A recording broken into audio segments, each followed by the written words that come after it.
All right, so we are less than a month away from the first midterm primaries, and Republicans are already sounding the alarm about their narrow split chamber control. But with recent state election results, that concern could turn into a nightmare come November.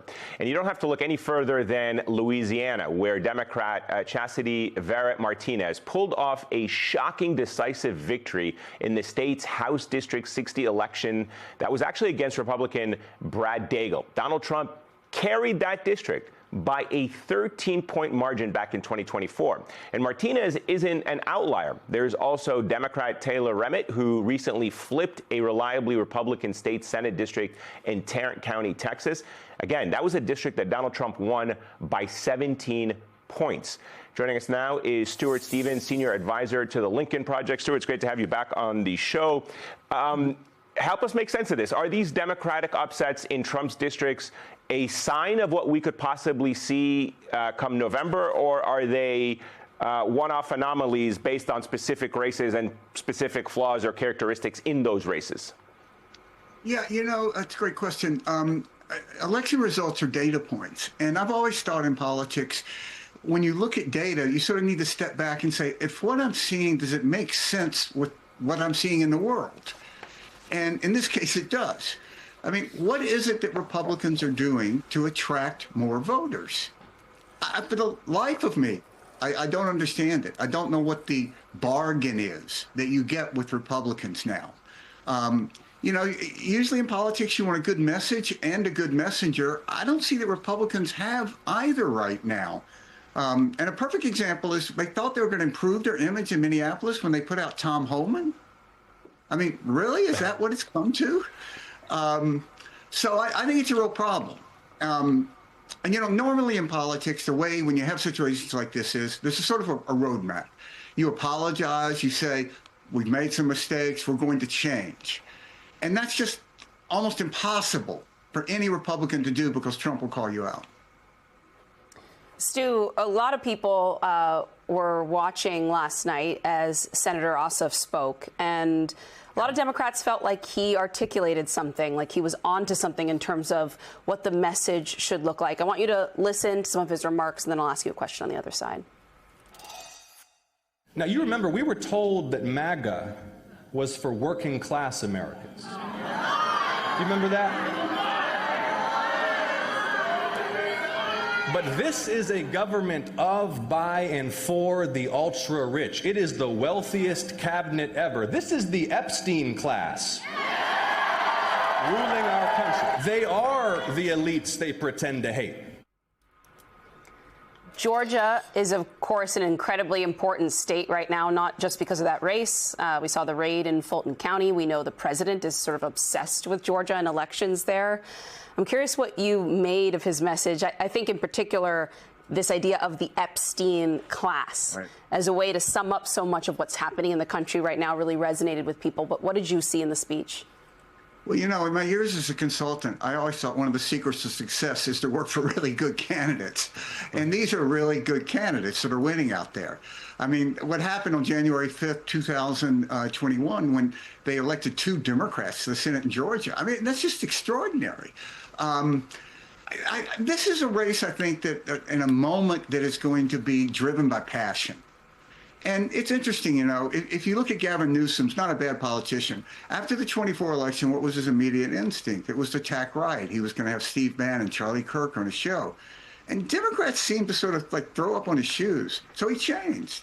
And now he's out there attacking Donald Trump in this very Trumpish way, and he's getting rewarded for it. The same with Ossoff. The same with the governor of Illinois. So I think that it's a mistake for Democrats to think that this is going to be a race that is going to be about kitchen table issues or price of gas or any of that. Yes, it is, but it's also about what is happening in the country. And you can't run away from that. You have to embrace it. And I think it's a chance for Democrats to really get something that for a long time they had, sort of a party of strength, the law and order party, because ICE is a lawless organization. And you should be for law and order, and I think it gives them a real moral upper hand. I would argue that Democrats could seize the mantle not only of law and order, but of economic progress as well, given all of the things that this president has been doing to weigh on the economy through tariffs and otherwise. And actually, I do want to get your thoughts on how Republicans are sort of navigating all of that, because it seems like they have abandoned the effort to maybe give a sop to like affordability type issues and offer something to voters. Instead, it feels a little bit like they are doubling down on the racism, on the xenophobic rhetoric, exactly the things that seem to be driving away a lot of voters. Just as an example, in the Texas Republican Senate primary, the candidates have used Islamophobic rhetoric about Sharia law as a cudgel to go after each other. You know, we saw this play out in 2018 when they couldn't run on health care, the number one issue in the midterm, so they started, scapegoating caravans coming over the border. I just wonder how effective you think that pivot is. If they can't talk about the economy, if they can't claim to be improving the material conditions of voters' lives, to just resort back to the worst angels of voters' nature. Yeah, I think politicians to a certain degree, like athletes, when they get panicked, they try to do what they think that they do best. And I think that's what's happening now here. They are good at this stuff. They think, and they get a positive response in front of their people. So you got to talk about Sharia law or something, like it's up in Texas or Sharia law. I mean, at face value, it's ridiculous. But, it's pretty easy to ask how it's working. Just look at independent voters. And, we talk about having a third party in America. And in some ways we do, because independent voters are becoming such a large portion of our electorate. And Trump and Republicans are getting killed with independent voters. When I look at these polls, I would take Republicans, the MAGA part of Republicans, which is, 90% of Republicans, and I would just throw them out of the polls because they just pollute the sample and kind of confuse you. There's nothing you're going to say that's going to change them. Trump has incredibly low numbers with independents, and there's nothing they're doing that's going to try to change that. And that's why you have all this stuff like, we're going to go to Venezuela and let's go to, we'll go to Iran. Maybe we'll bomb somebody. We're going to help, attack protesters in Minneapolis, but we're going to help protesters in Iran. It's just sort of flailing around. Off of Catherine's question about racial animus and the role it plays in our politics in this country, we, of course, saw the president post a very racist image of the Obamas online the other day.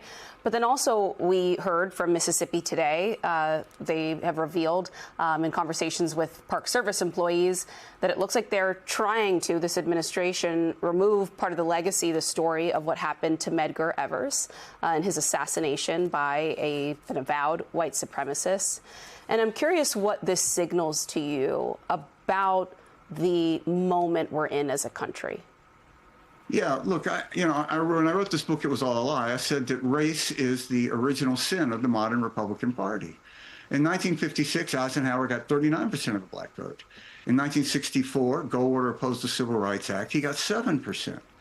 So last November in Virginia, an African-American Republican nominee for governor got 7%.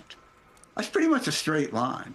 And what happened with Republicans is we made a terrible mistake of not admitting that we had failed, though we did so in the Bush campaign to a certain degree. I mean, Ken Millman, the chairman of the party, went in front of the NAACP and apologized for the Southern strategy.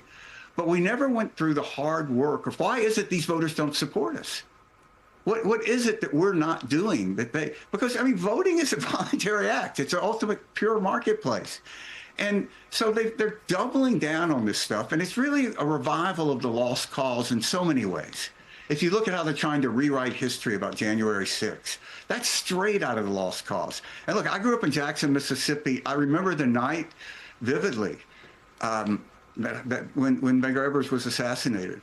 And let me tell you, if Byron de la Beckwith, the man who murdered Medgar Evers, if he found out that Donald Trump was trying to not call him a racist, he would sue him. He was a proud racist. And it was his essence. So it's just an absurd sort of failure to, it's never going to work. And, I think it's a miss. I don't think this is where voters are. Yeah. Your average Mississippians aren't like this. Your average 18-year-old Mississippi kid would rather be a black rap star than Robert E. Lee. So I think they're completely out of touch with the electorate. Stuart Stevens, thanks so much for your insights tonight. Thank you.